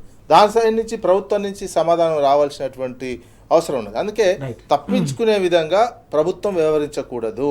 ఇప్పుడు నాయకులంతా మీరు మేము అసెంబ్లీ అన్నామంటే మీరు అసెంబ్లీ లేని సభ్యుల పేర్లు కూడా ముఖ్యమంత్రి గారు తీసుకున్నారు కదా. అందుకని తప్పుదోవ పట్టించకుండా ప్రజలకు సంబంధించినటువంటి అంశాల మీద డిస్కషన్ చేస్తూ ప్రతిపక్షాలకు కూడా పూర్తి స్థాయిలో సమయం ఇచ్చినట్లయితే మైక్ కట్ చేయకుండా అప్పుడు ఒక చర్చ అర్థవంతమైనటువంటి చర్చగా మనం భావించాల్సినటువంటి అవసరం ఉంటుంది. ఎస్, చాలా కీలకమైన అంశాలు ప్రస్తావించారు విజయ్ గారు. ఇక్కడ రాకేష్ గారు నిన్న ప్రెస్ క్లబ్లో మాట్లాడుతున్న సందర్భంలో కేటీఆర్ గారు మరొక కీలకమైన అంశాన్ని కూడా ప్రస్తావించారు. తెలంగాణ ఉద్యమ నినాదం నీళ్లు, నిధులు, నియామకాలనే అంశం. గతంలో నినాదాన్ని విధానంగా మార్చుకొని పనిచేసాం, కానీ ఇప్పుడు ఆ నిర్వచనం మారిపోయింది. నీళ్ళేమో ఏపీకి, నిధులేమో ఢిల్లీకి, నియామకాలేమో అనుయాయులకు ఇచ్చుకుంటున్న పరిస్థితి నెలకొందనే అంశాన్ని కూడా ప్రస్తావించారు. దీన్ని మనం ఎట్లా చూడాల్సిన అవసరం ఉంది? తప్పకుండా అండి. మీరు చెప్పినటువంటి అంశం అంటే నిన్న రామన్న ఏదైతే అంశాన్ని లేవనెత్తారో అని ఒకటే చెప్పారు. ఏదైతే నీళ్ళ గురించి నువ్వు నాలెడ్జ్ లేదు, నీళ్ళని అన్నింటినీ కూడా ఆంధ్రాకు మాకు 500, 1000 అంటుంది తప్పితే అవి కూడా లిఫ్ట్ చేయట్లేదు వాటర్. ఇప్పుడు నువ్వు 1000 టీఎంసీ ఆఫ్ గోదావరి వాటర్ని యూటిలైజ్ చేసి అంటే మరి లిఫ్ట్ చేయి. నువ్వు వాడకుండానే వాళ్ళకి ఇచ్చేస్తా అంటే ఎట్లా? అండ్ నెక్స్ట్ వచ్చేసి నేను ఏమంటే కృష్ణాలో నిన్న పంప్ లాంచ్ చేశారు. కాబట్టి ఇవన్నీ ఒక అంశం అయితే నిధుల విషయానికి వచ్చేసరికి ఇంతవరకు కేంద్రం నుంచి కొత్తగా తీసుకొచ్చిన గ్రాంట్ అయితే ఏది లేదు. అదేవిధంగా ఈరోజు రాష్ట్రంలో ఆదాయం కూడా పడిపోయింది. రెవెన్యూ మొత్తం కూడా మనకు ఏదైతే స్టాంప్స్ అండ్ రెవెన్యూ రిజిస్ట్రేషన్ అన్నీ ఆగిపోయినాయి. రియల్ ఎస్టేట్ మొత్తం కొలాప్స్ అయిపోయింది. ఓకే. ఈరోజు హైదరాబాద్లో ఏదైనా బిల్డింగ్ కొనాలంటే లేకపోతే ఊర్లలో గ్రామాలలో ఒక ఇల్లు కొనాలంటే నీకు మున్సిపల్ పర్మిషన్ ఉందా అని ఎవరు అడుగుతలేరు, హైడ్రా పర్మిషన్ ఉందా అని అడుగుతారు. ఎందుకంటే ఎప్పుడు ఎవడొచ్చి ఎవడు కూలగొడతారో తెలియదు. ఆ పరిస్థితి ఈరోజు హైదరాబాద్లో కావచ్చు, గ్రామాల్లో కావచ్చు, ప్రతి ఒక్కటి ఉన్నది. ఎవరి మీద కక్ష ఉంటే అక్కడ ఉన్నటువంటి మంత్రులు కావచ్చు, ఎమ్మెల్యేలు కావచ్చు, హైడ్రా అంటారు, మున్సిపల్ వాళ్ళని ఎగదోస్తారు, అవి మొత్తం కూలగొట్టిస్తారు. రైట్. కాబట్టి ఇవన్నీ నడుస్తున్నాయి. ఓకే. అదేవిధంగా నేనేమంటాను, ఉద్యోగ విషయాల్లో నేను ఒకటి సింపుల్గా చెప్తా. 1:50 పిలుస్తామని చెప్పారు. 1:50 గ్రూప్ 1లో పిలుస్తామని చెప్పేసి ఈరోజు హైకోర్టులో కేసు ఎందుకు ఉందండి? ఓకే. 1:50 పిలుస్తా అని చెప్పేసి 1:50 లిస్ట్ అవుట్ చేసి తర్వాత ఒక 3,000 మందిని ఎక్స్ట్రా ప్రకటించారు. 3,400 మందిని. ఆ 3,400 మంది ఎవరు? ఏ కమ్యూనిటీకి చెందిన వాళ్ళు, ఏ క్యాస్ట్కి చెందిన వాళ్ళు, ఏ ప్రాతిపదికన నువ్వు పిలిచినావు? నేనేమంటాను అంటే నువ్వు తీసేటప్పుడు మెరిట్ లిస్ట్ తీసేటప్పుడు ఆ మాత్రం సోయి లేకుండా మెరిట్ లిస్ట్ తీయరు కదా. పబ్లిక్ సర్వీస్ కమిషన్ మెంబర్లు మారుతారు కావచ్చు, కానీ ఎంప్లాయీస్ అయితే దీర్ఘకాలికంగా పనిచేస్తున్న వాళ్ళు కదా, వాళ్ళకి అన్నీ తెలుసు కదా. రైట్. మరి అట్లాంటి వాళ్ళు నువ్వు ఎందుకు మభ్యపెట్టి ఇప్పుడు 3,000 మందిని ఎవరు తీసుకొచ్చినావు అంటే 560 ఉద్యోగాలను 3,000 మంది దాంట్లో నింపడానికి కృషి చేస్తున్నారు మీరు. ఓకే. ఈరోజు ఆల్రెడీ అన్ని బేరసారాలతో నడుస్తున్నాయని చెప్పేసి మనం పబ్లిక్గా వింటున్నాం. ఓకే. ఆ 3,000 మంది ఎవరంటే ఇంతవరకు సమాధానం చెప్పలే. ఇప్పుడు 1.5 ఇయర్ నుంచి వెళ్ళి నువ్వు నేను ఎగ్జామ్ పెట్టిన అంటున్నా. అండ్ నెక్స్ట్ వచ్చేసి నేను ఏమంటే ఉద్యోగ నియామకాలలో కూడా నువ్వు ఇచ్చిన నోటిఫికేషన్ అని, నువ్వు పెట్టిన ఎగ్జామ్స్ అని, నువ్వు ఇచ్చిన రిక్రూట్మెంట్ అని అడుగుతున్నారు. కేటీఆర్ గారు అదే కదా నేను అడిగింది. నువ్వు ఇచ్చిన నోటిఫికేషన్ అని మంది కూడిన బిడ్డ నా బిడ్డ అని చెప్పుకుంటున్నావు తప్ప. నువ్వు అదేవిధంగా ఇంకొక అంశాన్ని కూడా లేవనెత్తారు, ప్రధానమైన అంశం. కేటీఆర్ గారు ఏమన్నారు? ఫీజు రియంబర్స్మెంట్ ఇవ్వకుండా బీసీలను దెబ్బతీస్తున్నావు. ఓకే. ఈరోజు ఫీజు రియంబర్స్మెంట్ మీద కాలేజీలో చదువుకుంటారు ఎస్సీ ఎస్టీ బీసీ విద్యార్థులే కదా. ఎస్సీ ఎస్టీ బీసీ విద్యార్థులకు అన్యాయం చేస్తుంది కాంగ్రెస్ పార్టీ. ఓకే. ఇప్పుడు నువ్వేమంటున్నావు? గత ప్రభుత్వం మేము ఎన్ని ఇచ్చినాము, 20,000 కోట్లు ఇచ్చినామని చెప్పేసి ఆర్థిక శాఖ మంత్రిగా ఉన్నటువంటి హరీష్ రావు గారు చెప్పడం జరిగింది. రామన్ అడిగింది ఏంది? నిన్న అడిగింది ఫీజు రియంబర్స్మెంట్ ఎందుకు ఇస్తలేవు, ఎప్పుడు ఇస్తావు ఫీజు రియంబర్స్మెంట్ అని అడిగాను. దానికి సమాధానం చెప్పరు. ఓకే. అంటే నువ్వు ఏ విషయంగా ఆర్థిక అంశాలతో ముడిపడి ఉన్నటువంటి ఏ అంశాన్ని మాట్లాడు, నియామకాల గురించి మాట్లాడు, నీళ్ళ గురించి మాట్లాడు, దేని గురించి మాట్లాడు. అందుకే రామన్న నేనేమన్నా అంటే నువ్వు వెంటనే కేసీఆర్ క్షమాపణ చెప్పు అన్నాడు. రేవంత్ రెడ్డి ఏంది ఈరోజు ఒక ఉద్యమ నాయకుడిని కేసీఆర్ గారిని ఇష్టం వచ్చినట్టు మాట్లాడడం, బూతులు మాట్లాడడం తప్పితే సబ్జెక్ట్ లేదు ఆయన దగ్గర. ఆ బూతులతోటే బతుకుతుంది తప్పితే ఈ అభివృద్ధితోటి చెప్పుకొని ఎక్కడ కూడా బతకట్లేదు. దాన్నే నిన్న కేటీఆర్ గారు ప్రశ్నించడం జరిగింది. చర్చకు రాకుండా పారిపోయిన ముఖ్యమంత్రి కేసీఆర్ గారికి క్షమాపణ చెప్పాలని బీఆర్ఎస్ వర్కింగ్ ప్రెసిడెంట్ కేటీఆర్ గారు డిమాండ్ చేసిన పరిస్థితి. మరోసారి కూడా తాము చర్చకు సిద్ధమే, సబ్జెక్టు ప్రిపేర్ అయి రావాలని చెప్పి సవాల్ విసిన సందర్భం కూడా కనిపించింది. తెలంగాణ ఉద్యమ నినాదమైన నీళ్లు నిధులు నియామకాలు అనే ఉద్యమ నినాదాన్ని కూడా మార్చేసి సరికొత్త నిర్వచనం ఇచ్చి తెలంగాణ రాష్ట్ర ప్రయోజనాలను అడుగడుగునా దెబ్బతీస్తున్నారు. కాబట్టే చర్చించడానికి సబ్జెక్ట్ లేదు, కాబట్టే పూర్తిగా చర్చ నుంచి పారిపోయారనే అంశాన్ని రాకేష్ గారు ప్రస్తావిస్తున్న సందర్భం, విజయ్ గారు కూడా ప్రస్తావిస్తున్న సందర్భం మనకు కనిపిస్తోంది. విజయ్ గారు మరో అంశాన్ని తీసుకుంటే వాస్తవానికి ఓవైపు గోదావరి, మరోవైపు కృష్ణ, ఈ జీవనదులకు సంబంధించిన నీటిని తెలంగాణ మాగాణాలకు మళ్లించేందుకు కేసీఆర్ గారి సారథ్యంలో ఓవైపు కాళేశ్వరం, మరోవైపు పాలమూరు రంగారెడ్డి ప్రాజెక్టులను ప్రతిష్టాత్మకంగా చేపట్టిన సందర్భం మనం చూసాం. కానీ ఇప్పుడు పెద్ద ఎత్తున వరద వస్తున్నా వాటిని ఎందుకు మీరు ఆ నీటిని ఎత్తిపోయడానికి పంప్ హౌజ్లను ఉపయోగించట్లేదనే అంశాన్ని ఇటీవల బీఆర్ఎస్ పక్షాన మాజీ మంత్రి హరీష్ రావు గారు ప్రభుత్వాన్ని నిలదీసిన పరిస్థితి, అల్టిమేటం జారీ చేసిన సందర్భం. ఈ అల్టిమేటం జారీ చేసిన మరుక్షణంలోనే ప్రభుత్వం కల్వకుర్తికి సంబంధించిన పంపులను నిన్న ఆన్ చేసిన పరిస్థితి మనకు క్షేత్రస్థాయిలో కనిపించింది. ఎట్లా చూడాల్సిన అవసరం ఉంది అంటే బీఆర్ఎస్ గొంతెత్తితే తప్ప ప్రభుత్వం స్పందించట్లేదు, ఇది బీఆర్ఎస్ పార్టీకి సంబంధించిన విజయం అని కూడా హరీష్ రావు గారు నిన్న అభివర్ణించిన సందర్భం. తెలంగాణ నైసర్గిక స్వరూపం కావచ్చు, నదుల మీద కావచ్చు, వర్షాల మీద నిరంతరం పాలకుడుగా ఉన్నటువంటి కీలక స్థానంలో ఉన్న ముఖ్యమంత్రి అబ్జర్వేషన్స్ పెట్టుకోవాల్సినటువంటి అవసరం ఉంటుంది. తెలంగాణ భౌగోళిక పరిస్థితి అది. ఎప్పుడైతే కృష్ణాలో కావచ్చు, గోదావరిలో, ముఖ్యంగా కృష్ణాకు సంబంధించినటువంటి దాంట్లో పైన వర్షాలు పడుతున్నటువంటి నేపథ్యంలో, ఎందుకంటే ముఖ్యమంత్రి గారికి ఎక్కువ ఇన్ఫర్మేషన్ ఉంటుంది, సమాచారం కావచ్చు, వాతావరణానికి సంబంధించినటువంటి అక్యురేట్ సమాచారం ఎక్కువగా వస్తుంటుంది. ఆ సమాచారాన్ని బేస్గా చేసుకొని కర్ణాటకలో ఎప్పుడైతే వర్షాలు ఎక్కువ పడి మన వస్తాయి, ఒక 2 రోజుల ముందే వస్తాయి అన్న సందర్భంలోనే ఇక్కడ ఉన్నటువంటి ఆఫీసర్స్ని, ఇరిగేషన్కి సంబంధించినటువంటి ఆఫీసర్స్ని ముఖ్యమంత్రి అలర్ట్ చేయాల్సినటువంటి అవసరం ఉంటుంది. అక్కడ ప్రజాప్రతినిధులను, అక్కడ మంత్రులను అలర్ట్ చేయాల్సినటువంటి అవసరం ఉంటుంది. అట్లాంటి పరిస్థితి ముఖ్యమంత్రి పట్టించుకోలే. కేరళ నిన్నాకనే వదులుదాం, నిన్నాక చూద్దాం ఎప్పటికో అన్నట్టు ఆ థింకింగ్. నిరంతరం ఆయనకున్న రాజకీయ సమస్యలు కావచ్చు, వేరే వ్యాపకాలు కావచ్చు, ఢిల్లీ నుంచి వస్తున్నటువంటి ఆదేశాలు కావచ్చు, ఆ ఢిల్లీ భయం కావచ్చు, ఏదైనా కావచ్చు, ఆ నిర్లక్ష్యం చేశారు. ఇప్పుడో వరదలు దాదాపు 25 రోజుల నుంచి వరద వస్తున్నటువంటి సందర్భంలో, జూరాల నుంచి వస్తున్నటువంటి సందర్భంలో అక్కడ మోటార్ లాంచ్ చేసాడు. కానీ అదేవిధంగా కింద ఉన్నటువంటి ఇక్కడ కూడా ఏంది, పోతిరెడ్డిపాడు వాళ్ళు వచ్చి నీళ్లు ఆన్ చేసినాక మనం ఈడ రోజు బీఆర్ఎస్ హరీష్ రావు గారు అంటున్నారు, బీఆర్ఎస్ నాయకులు అంటున్నటువంటి నేపథ్యంలో మోమాటానికి ఆన్ చేసినట్టే అనిపించింది నిన్న కూడా వాళ్ళు పోయి. లేకపోతే వాళ్ళు అనుకున్న డేట్ ఫిక్స్ పెట్టుకున్నారు, ఆగస్టులోనే చేయాలి, ఆగస్టులోనే చేద్దామని. ఈ ఆందోళన, ఈ ప్రశ్నించడమే లేకుంటే అటువైపు పోతిరెడ్డిపాడు వాళ్ళ మంత్రి వచ్చి ఓపెన్ చేశాడు. వాళ్ళు ఓపెన్ చేసిన 2 రోజుల తర్వాత మనం అంతకంటే ముందే మనం మోటార్ లాంచ్ చేసుకునేటువంటి అవకాశం కూడా ఉండేటువంటి అంశం. ఇంకొకటి, వీళ్ళు శ్రీశైలంలో విద్యుత్ ఉత్పత్తి చేసి మళ్ళీ తీసుకునేటువంటి అవకాశం ఉంటే కూడా అది కూడా గత సంవత్సరం నిర్లక్ష్యం చేసినటువంటి. వీళ్ళ ప్లానింగ్ లేదు. లేకపోతే అవతల చంద్రబాబు నాయుడు ఏమనుకుంటాడో ఏమో, మా గురువు గారు కదా, ఆయనకు చెప్పకుండా చేస్తే ఎట్లా, నిన్న ఆయన శ్రీశైలం గేట్లు ఎత్తినటువంటి సిచ్యువేషన్. ఈ మైండ్ సెట్ తోటి పరిపాలన చేస్తే తెలంగాణకు సంబంధించినటువంటి నీళ్లు రావు, ఈ పంటలు పండేటువంటి అవకాశం లేదు, నిధులు అనేవి ఈ రకమైనటువంటి నిర్లక్ష్యం పనికిరాదు, ఈ రకమైనటువంటి విధానం పనికిరాదు. ఎప్పటికప్పుడు నిరంతరం అలర్ట్ ఉండి కల్వకుర్తి ఇప్పుడు ఎందుకు ఆన్ చేయాలి, వాస్తవానికి కూడా ఇప్పుడు ఇంకా 20 రోజుల ముందే ఆన్ చేయాల్సినటువంటి అవసరం ఉంది. గతంలో ఒక సందర్భంలో మాజీ మంత్రి గారు ఎగ్జాంపుల్స్ చెప్పినటువంటి సందర్భం, కేసీఆర్ గారు సేమ్ ఇదే. ఎప్పుడైతే వర్షాలు పడుతుండేదో ఆ జిల్లా మంత్రికి అలర్ట్ చేసేవాళ్ళట. చేసి ఎమ్మటే ఎత్తిపోసేటువంటి నీళ్ళు ఎత్తిపోసి చెరువులు, మా చెరువులు నింత లేవు, ఇన్ని రోజులైనా వర్షం పడ్డా సార్, మాకు చెరువులు నింత లేవు, ఏంది అంటే మరి అడగాలంటే అని వీళ్ళు అంటున్నటువంటి సిచ్యువేషన్. అంటే ఈ టైంకే చెరువులన్నీ నిండి, కాలువలు, చెక్ డ్యాములు నిండి పొలాల్లోకి వస్తున్నటువంటి, బోర్లు పెరిగినటువంటి సిచ్యువేషన్ ఉన్నటువంటి సందర్భం గతంలో చూసిన రైతాంగము. ఇప్పుడు ఆ సిచ్యువేషన్ మారిపోయినది. అరే వరద వస్తుంటే కూడా నీళ్ళు తీసుకోలేనటువంటి మోటార్లు ఎందుకు ఆన్ చేస్తలేరు, చెరువులు ఎందుకు నింపట్లేరు అనే ఒక క్వశ్చన్ రైతాంగంలో రావడం జరిగింది. ఇదంతా నిర్లక్ష్యం. ఎంత నిర్లక్ష్యం, పాత పద్ధతులే. కాంగ్రెస్ అంటే ఇంకా పాత పద్ధతిలో నీళ్ళు వచ్చినప్పుడే ఎత్తిపోసుకొని చూద్దామనే ఒక నిర్లక్ష్యంతో వ్యవహరించడం వల్లనే అవతల వాళ్ళు అప్పరాన్ని సాధిస్తున్నారు. నీళ్ళు తీసుకుపోవడంలో, నీళ్ళు ఎక్కువ తీసుకుపోవడంలో చంద్రబాబు నాయుడు. ఈయనకు చంద్రబాబు నాయుడు అంటే మళ్ళీ భయమా లేదా భక్త గురు, అది తెలియనటువంటి అంశం. వాళ్ళకు అనుకూలంగా వ్యవహరిస్తున్నారు. తెలంగాణ ముఖ్యమంత్రి తెలంగాణ సమాజం కోసం అనుకూలంగా ఆలోచించకుండా, మాట్లాడకుండా, బనకచర్ల విషయంలో కావచ్చు, కల్వకుర్తికి సంబంధించిన నీళ్ళు ఎత్తిపోసే విషయంలో కావచ్చు, అదేవిధంగా మేడిగడ్డకు సంబంధించినటువంటి అంశంలో కావచ్చు, ఇవన్నీ మేడిగడ్డకు సంబంధించినటువంటి అంశం కూడా చాలా కీలక, పెద్ద కుట్ర జరుగుతున్నటువంటి అంశంగా అనిపిస్తుంది. అది ఇక్కడ ఆంధ్రప్రదేశ్ ప్రభుత్వము, అదేవిధంగా మోడీ కూడా దాని మీద పెద్ద కుట్ర చేస్తున్నట్టే మనం భావించాల్సినటువంటి పరిస్థితులు కనిపిస్తున్నాయి. మొత్తం కావేరీకే నీళ్ళు తీసుకుపోవాలనే దాంతో దీని మీద ట్రాఫిక్ ఎలా చేసి వరద ఎక్కువ వస్తే ఇది కూలిపోతే ఒక అసెట్ క్రియేట్ చేసినటువంటి వ్యవస్థని, ఆ అసెట్ని ఎట్లా వాడుకోవాలి, ఆ అసెట్ ద్వారా మన తెలంగాణ సమాజానికి ఎట్లా ఉపయోగించుకోవాలి అనే యాంగిల్ ఆలోచిస్తే నీకు ఇంకో నీళ్ళు దాన్ని రిపేర్ చేసి చేసుకుంటారు. అది కూలిపోవాలి, పక్కోనికి ఉపయోగపడాలి.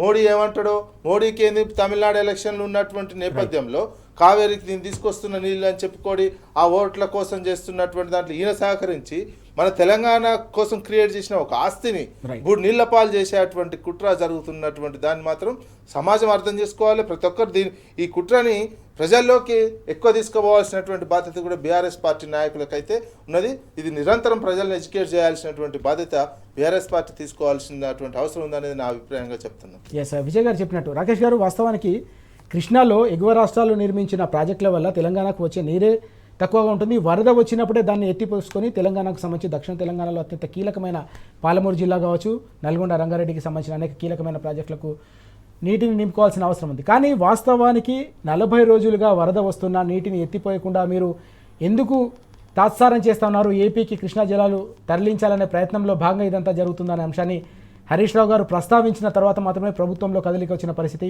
ఇది బీఆర్ఎస్ విజయంగా కూడా నిన్న హరీష్ రావు గారు అభివర్ణించిన పరిస్థితిని మనం చూసాం. ప్రభుత్వానికి సంబంధించి కృష్ణా జలాల విషయంలో కావచ్చు, గోదావరి జలాల విషయంలో వ్యవహరిస్తున్న తీరును మనం ఏ విధంగా అంచనా వేయాలి? దీన్ని ఇంగ్లీష్లో అయితే సాక్రిఫికేషన్ అంటారు, తెలుగులో అయితే త్యాగం అంటారు.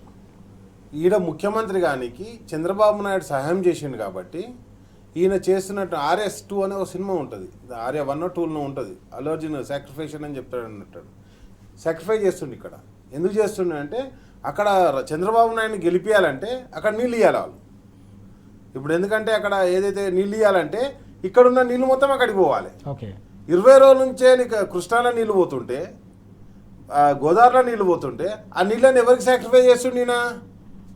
చంద్రబాబు నాయుడుకు, తన గురువుకు సాక్రిఫై చేస్తుండు. ఓకే తన గురువును గెలిపించడానికి ఇక్కడ తెలంగాణ ప్రజలను ఓడగొడుతుండు ఈయన తెలంగాణ ప్రజలను ఓడగొట్టడం ద్వారా ఆయన గెలుస్తుండు. చంద్రబాబు నాయుడు ఎట్లా గెలుస్తాడు?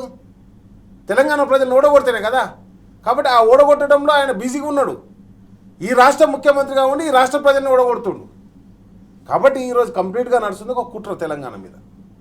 ఇప్పుడు నేను ఏమంటున్నా, కేంద్రం దగ్గరికి పోయి బంగాజీర్లు కట్టుకుంటా అని చెప్పేసి అంటుండు, లేదా కృష్ణా వాటర్ గురించి మాట్లాడు.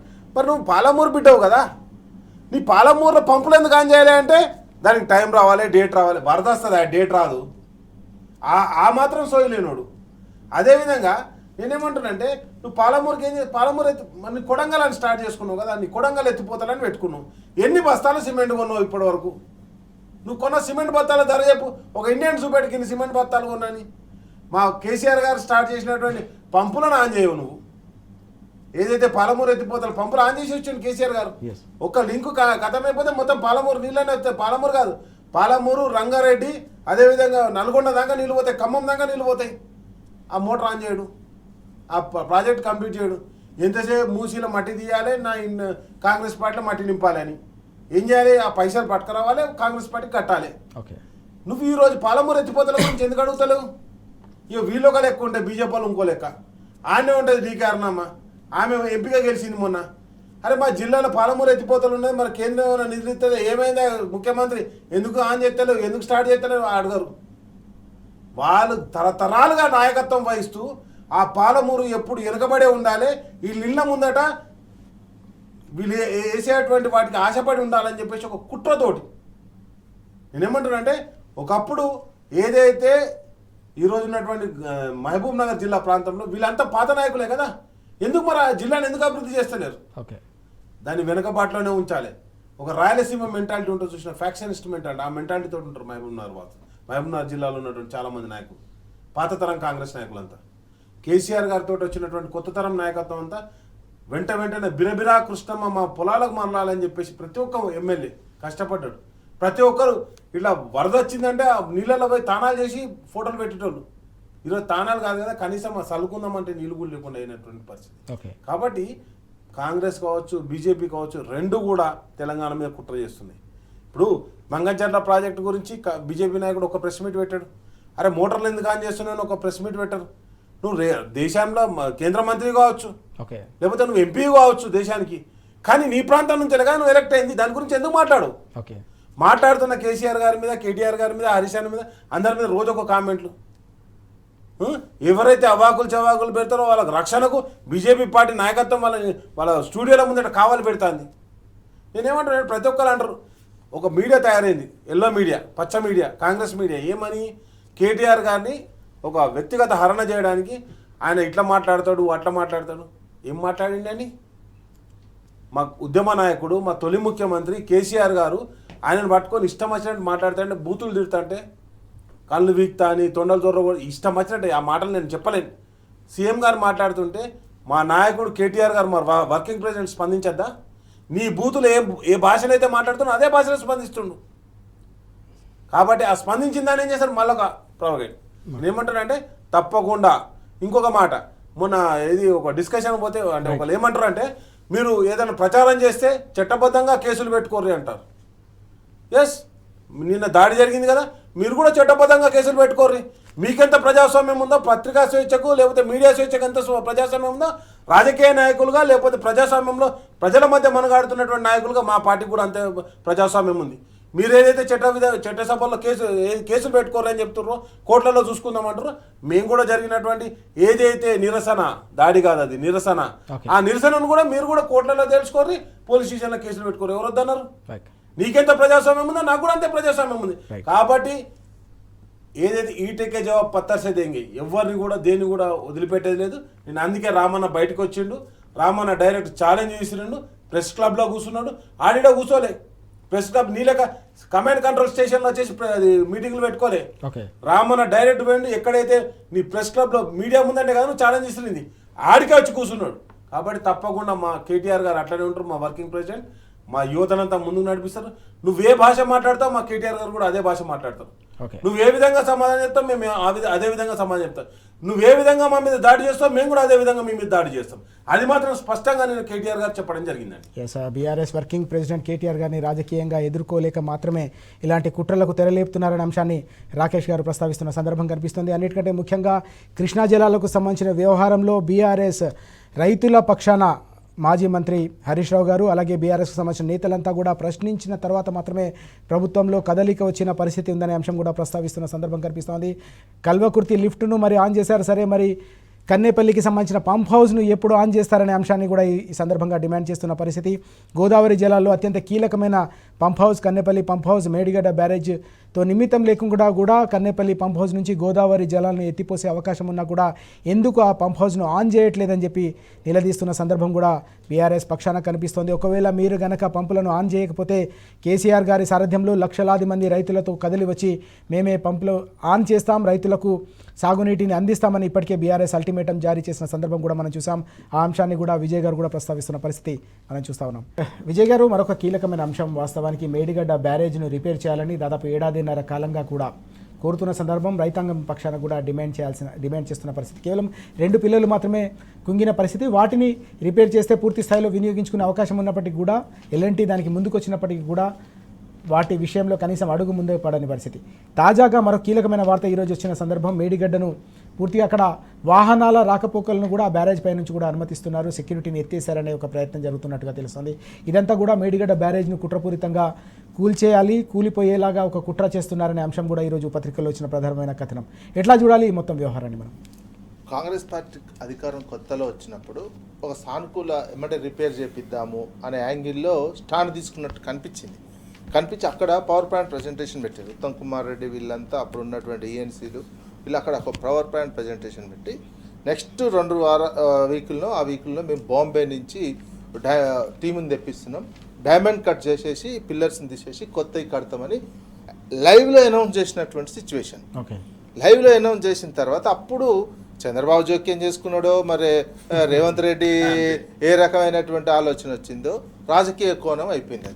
దాన్ని మేడిగడ్డని రాజకీయ కోణంలోనే చూసి దాన్ని ప్లస్ కుట్ర మేడిగడ్డని రిపేర్ చేయాలి ఆ లైన్ తీసుకురు. అరే ఒక మంత్రి మొత్తం తీసుకుపోయి మేము రిపేర్ చేస్తాం డైమండ్ కట్కి కూడా సిద్ధమైనటువంటి సిచ్యువేషన్ నుంచి ఒకేసారి టర్న్ అయిపోయి రాజకీయంగా టర్న్ తీసుకొని ఇక అది రిపేర్ చేయొద్దు అని ఎందుకు నిర్ణయం తీసుకున్నారు? అంటే దాన్ని రాజకీయంగానే మొత్తం దీన్ని నడుపుదాం, ఈ 4 ఏళ్ళు 5 ఏళ్ళు రాజకీయంగా నడుపుదామని అనుకున్నారా, లేదా కుట్ర? ఒక రాష్ట్రము వాస్తవానికి అది రాష్ట్రానికి అసెట్. మనకు ఎగ్జాంపుల్ బాబ్లీ ప్రాజెక్టు కూడా చూసినట్లయితే బ్యారేజ్ నిర్మించేంత వరకు వివాదం అయింది. నిర్మించిన తర్వాత అది ఆస్తి క్రియేట్ అయింది, అది ఎట్లా కూలగొడతామని సుప్రీంకోర్టు తీర్పిచ్చింది. కాకపోతే మీరు నీళ్లు విడుదల చేసుకునే సమయాన్ని నీళ్లు అక్కడ స్టోర్ పెట్టొద్దు, విడుదల చేయాలి అనేటువంటి మనం ఒక ఆస్తి, తెలంగాణకు అదొక ఆస్తి క్రియేట్ అయితే ఆస్తిలో చిన్న లోపం ఉంటే దాన్ని రిపేర్ చేసుకొని మనం వాడుకోవాల్సినటువంటి బాధ్యత గవర్నమెంట్ల మీద ఉంటుంది. నువ్వు ఆస్తినే నా అంతలు నేను కూల్చేస్తా అనే అటువంటి లేదా సహసిద్ధంగా పోయినసారే కూలుతుంది అనుకున్నారు, వరదకు వదిలిపెడితే కూలిపోతుంది, కూలిపోయినాక ఏం చేస్తే అది చేద్దాం, అలా కడతాం లేకపోతే లేదు. మనం అనధికారికంగా అలా చుట్టూ తిరిగేటువంటి కొంతమంది జర్నలిస్ట్ మిత్రులు వాళ్ళు కూడా చెప్తారు మేడిగడ్డ ఇంకెక్కడ రిపేరే, అది కొట్టుకోపోవాలనే మా రేవంత్ రెడ్డికి ఉన్నది ఆలోచన, అది కొట్టుకోపోవాలనే ఆలోచనతోటి ఇదంతా చేస్తున్నారు అనేది. అట్లాంటి ఆలోచన పెట్టుకొని కూలగొడితే ఏమవుతుంది? ఆంధ్రాకే పోతాయి నీళ్లు. ఇదేంది వీళ్ళ ఆలోచన ఏంది? కావేరికి బనకచర్ల నుంచి ఆడికి తీసుకుపోయి మళ్ళీ కావేరికి లింక్ చేస్తున్నామని రేపు ఎలక్షన్లో బెనిఫిట్ పొందాలనేది మోడీకి ఉన్న ఆలోచన. అందుకే ఇది కూల్పోని అనేది. ఎవరైనా ఇంత పెద్ద ఆస్తి క్రియేట్ చేస్తే కేంద్ర ప్రభుత్వం కూడా ఎట్లా వ్యవహరించాలంటే బ్రాడ్ థింకింగ్ ఉన్నట్లయితే ఇక్కడ 8 ఎంపీ సీట్లు ఉన్నటువంటి బీజేపీ వాళ్ళు కూడా ఎట్లా ఆలోచించాలి, దాన్ని రిపేర్ చేసి మనం ఇంకొక అదనం టీఎంసీలు ఎట్లా లాక్కోవాలనేది చూసి ఒక ఏర్పాటు చేస్తారా? ఉన్న ఆస్తిని మొత్తం ధ్వంసం చేసుకుందాం అనే యాంగిల్లో ఇక్కడ రాష్ట్ర ప్రభుత్వం వెళ్తుంటే ప్రోత్సహించే విధంగా వ్యవహరిస్తుంది బీజేపీ ఆ ఆస్తిని ధ్వంసం కానీ అని. అందులో భాగంగా ఇప్పుడు ట్రాఫిక్ను వదలడం, కుంగినటువంటి దాంట్లో చిన్న చిన్న వెహికల్ హెవీ ట్రాఫిక్ పోయిందనుకో, ఎక్కువ పెద్ద పెద్ద ట్రక్స్ ఏమైనా పోతే అది మరింత కుంగిపోయేటువంటి అవకాశం ఉంటుంది. రేపు వరద ఎక్కువ వచ్చే అవకాశం కూడా ఉంటుంది. రిపేర్ చేసుకునేటువంటి అవకాశం ఉన్నాయి. 19 ప్లస్ ఎల్ఎన్టీ వాళ్ళు ఫస్ట్ ఫ్రీగా చేస్తామన్నారండి. వాళ్ళు చేస్తామంటే వాళ్ళని కూడా చేయించలేనటువంటి సిచ్యువేషన్ కదా, ఉన్న ఖర్చు కూడా వాళ్ళే పెట్టుకొని చేస్తామన్నటువంటి సిచ్యువేషన్. వాళ్ళు మాట్లాడి అన్నీ చేస్తాం, వీళ్ళే చెప్పారు మేము ఎల్ఎన్టీతో మాట్లాడి వేరే అంశాలు కూడా వేరే దగ్గర వేరే ప్రాజెక్ట్ కోసం ఒప్పించి దీన్ని రిపేర్ చేయించే అటువంటి పరిస్థితి అందాక పోయినటువంటిది. అంటే తెలంగాణ మీద జరుగుతున్నటువంటి నీటి వనరులు ఒక్కటి కటక మనం 60 ఏళ్ల నుంచి లేనటువంటి ఒక అసెట్ని, నీటిపారుదలకు సంబంధించినటువంటిది ఒక భారీ ఎత్తున అసెట్ని క్రియేట్ చేసి అది కీలకమైనటువంటి నీళ్ళు ఎత్తిపోసుకున్నటువంటి అట్లాంటి ఆస్తిని నాశనం చేసుకునేటువంటి సిచ్యువేషన్ పాలకులకు ఉండడం అంటే ఎంత గర్హనీయము. తెలంగాణ సమాజం ఎంత బాధపడాల్సినటువంటిది. దాన్ని ఎమ్మటే భవిష్యత్తులో నెక్స్ట్ తరానికి కూడా కొన్ని వందల వేల సంవత్సరాలు ఉండాల్సినటువంటి తెలంగాణ వాటర్ హక్కులకు సంబంధించిన వాటర్ హక్కులను కాపాడుకోవటానికి మేడిగడ్డ అనేది చారిత్రాత్మకమైనటువంటి అవసరం. వాటర్ హక్కుల కోసం అది ఆల్రెడీ మనం కట్టి ఉన్నాం కాబట్టి ఆ ఆస్తిని ధ్వంసం చేయకుండా ఆ ఆస్తిని కాపాడుకుంటే మనకు నీటి మీద భవిష్యత్తులో ఎన్ని ట్రిబ్యునల్స్ వచ్చినా పెద్ద హక్కు వస్తుంది. అది పోకుండా చూడాల్సినటువంటి బాధ్యత ఇప్పుడు ఉన్నటువంటి ముఖ్యమంత్రి మీద ఉన్నది. నిర్లక్ష్యం వహించొద్దు. చారిత్రక నేరం కిందనే ఒకవేళ దానికి ఏమన్నా అయితే రేవంత్ రెడ్డి చారిత్రక నేరంగా చేసినటువంటి వ్యక్తిగా మిగిలిపోతాడు తెలంగాణలో. రైట్. విజయ్ గారు చెప్పినట్టు రాకేష్ గారు ఇక్కడ వాస్తవానికి మేడిగడ్డ వద్ద గోదావరిలో గత 40 ఏళ్లలో ఎప్పుడూ రానంత వరద, గతంలో బీఆర్ఎస్ అధికారంలో ఉన్న సందర్భంలో 29 లక్షల క్యూసెక్ల వరద వచ్చినా ఆ వరదను తట్టుకొని నిలబడిన ఒక బలమైన ప్రాజెక్టు ఎన్నికలు ముంగిట్లో ఉన్న నేపథ్యంలో కూలడం, పెద్ద శబ్దం రావడంపైనే అనేక రకాల అనుమానాలు వ్యక్తమయ్యాయి. బీఆర్ఎస్ కూడా దీని వెనుక కుట్ర దాగి ఉందని ఒక అనుమానాన్ని వ్యక్తం చేసింది. రైతాంగంలో కూడా ఆ అనుమానం వినిపించిన సందర్భాన్ని మనం చూసాం. తాజాగా మరో కుట్ర జరుగుతుందనే అంశం కూడా ఈరోజు పత్రికల్లో వస్తున్న పరిస్థితి. ఆ బ్యారేజీ పైన వాహనాల రాకపోకలను కూడా అనుమతించారు, సెక్యూరిటీని ఎత్తేసారనే అంశాన్ని మనం ఎట్లా చూడాల్సిన అవసరం ఉంది ఈ పరిణామాల నేపథ్యంలో? First of all Kaleshwaram project ఏదైతే గేట్లు ఎందుకు ఎత్తేసారంటే బంకంచర్ ఏదైతే కింద పోలవరం దగ్గర వాటర్ అవైలబిలిటీ ఉందని చూపెట్టడానికి ఇక్కడ గేట్లు మొత్తం ఓపెన్ చేసి పెట్టారు. గురుభక్తిది నెంబర్ 1. నెంబర్ 2 వచ్చేసి ఈరోజు ఫుట్బాల్కు నీళ్ళు తగిలితే నీళ్ళు అంతే మనం బాయిలో మోటార్ ఆన్ చేస్తాం. అట్లనే 93.5 మీటర్స్ దగ్గర గోదావరి ఫ్లడ్ వచ్చినప్పుడు మనం అక్కడ ఉన్నటువంటి మోటార్లను ఆన్ చేసుకోవచ్చు. కానీ ఈరోజు 96 పోతుంది. అక్కడ 96 పోయినప్పుడు హరీష్ అన్న చెప్పినట్టుగా అక్కడ ఉన్నటువంటి వాటర్ను మనం లిఫ్ట్ చేయొచ్చు. ఇంతవరకు మోటార్ ఆన్ చేయాలి. నెంబర్ 1. అన్నారం సుందిల్లో ఆల్రెడీ 2 ఇయర్స్ నుంచి ఖాళీగా పెట్టినాం. నువ్వు దానికి ఏదైనా గౌటింగో గ్రీవిటింగో చేసి ఉండేది ఇప్పటివరకు చేసుకొని గేట్లు మూసిపెట్టచ్చు. పైన వరద వస్తలేదు. వరద ఎక్కడ వస్తుంది? ప్రాణహిత దగ్గర వస్తుంది. ఆ ప్రాణహిత వరదని కిందికి వదిలిపెడతాను. మరి పైన ఉన్నటువంటి గోదావరి ఏం కావాలి? ఇప్పుడు గోదావరి నీళ్ళు వచ్చేది కరీంనగర్కి వస్తాయి, అంటే పెద్దపల్లికి వస్తాయి, కరీంనగర్కి వస్తాయి, అదేవిధంగా నిజామాబాద్కి వస్తాయి, సిరిసిల్ల జిల్లాకు వస్తాయి, నేను ఏమంటుంటే మెదక్ జిల్లాకు వస్తాయి. ఇదంతా ఎంపీలంతా మీరే ఉన్నారు కదా, బీజేపీ వాళ్ళు ఉన్నారు కదా. ఒక్క ఎంపీ ఎందుకు మాట్లాడు? కనీసం కరీంనగర్లో సెంట్రల్ మినిస్టర్ ఉంటాడు బండి సంజయ్, ఆడ ఎల్ఎండీలో నీళ్లు లేవు, తాగనీకి నీళ్లు తిప్పలవుతాయి. మరి మా నీళ్ళు ఎందుకు వస్తలేవు, కాళేశ్వరం మోటార్లు ఎందుకు ఆన్ చేస్తానో అని ఎందుకు ప్రశ్నించాడు. ఇంకా ఏదో కాగితం పట్టుకొచ్చి టీడీపీకి సపోర్ట్గా మాట్లాడతారు. ఎందుకంటే వీళ్ళు బతకాలంటే, బీజేపీ బతకాలంటే టీడీపీ సపోర్ట్ కావాలి. టీడీపీ దగ్గర ఇప్పుడు దేహి అని బతుకుతారు బీజేపీ వాళ్ళు. కాబట్టి వాళ్ళను మెప్పియనికి ఇక్కడ మనల్ని నాశనం చేస్తుంది బీజేపీ పార్టీ.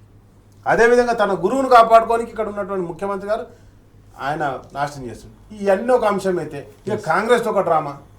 ఎల్ఎన్టీ వాళ్ళు వచ్చేసి అది మొత్తం మేడిగడ్డ ఏదైతే ఒక బ్లాక్ మొత్తం రిమూవ్ చేసి డైమండ్ కట్ చేసి మంచిగా చేస్తానని చెప్పి ఉత్తమ్ కుమార్ రెడ్డి గారు అది పీపీటీ ఇచ్చారు. వాళ్ళతో ఏం చేశారు? ఎల్ఎన్టీ కంపెనీతో తీసుకుపోయి ఏఐసిసి ఆఫీస్ కట్టించుకున్నారు ఢిల్లీలో. ఢిల్లీలో ఏఐసిసి ఆఫీస్ కట్టింది ఎల్ఎన్టీ. నువ్వు మేడిగడ్డ కడితే కట్టు, లేకపోతే లేదు, కానీ ఫస్ట్ ఏదైనా ఆఫీస్ కట్టని చెప్పేసి అక్కడ ఆఫీస్ కట్టించుకున్నారు. అండ్ నెక్స్ట్ ఇంకో పని మీద ఉన్నారు కాంగ్రెస్ వాళ్ళు. ఏంది మరి మేడిగడ్డలు నీళ్ళు వచ్చి ఆగినాయి అనుకో, మరి ఇసుకెట్లా అమ్ముకోవాలి? నీ బిజినెస్ రిపోర్ట్లు ఏమని చెప్పారు? 400 కోట్లు అయితే మేడిగడ్డ ఏదైతే ఆ బ్లాక్ మొత్తం రిమూవ్ చేసి 7th బ్లాక్ రిమూవ్ చేసి కొత్త బ్లాక్ కట్టచ్చు. మరి ఇసుక ఎంత? ఎన్ని వేల కోట్లు? 4,000 కోట్లు ఇసుక. మీరు 4,000 కోట్లకి 400 కోట్లు పెడితే మేడిగడ్డ రిపేర్ అవుతుంది. కానీ మేడిగడ్డ రిపేర్ అయినందుకు ఇసుక అమ్ముకోనికి రాదు. గోదావరిలో మొత్తం గేట్లు ఎత్తి పెట్టిర్రు. గోదావరి అన్నారం సుందిల్లా మేడిగడ్డ మొత్తం గేట్లు ఎత్తి పెట్టారు. ఎందుకు అంటే ఆ ఇసుక అమ్ముకోవాలి.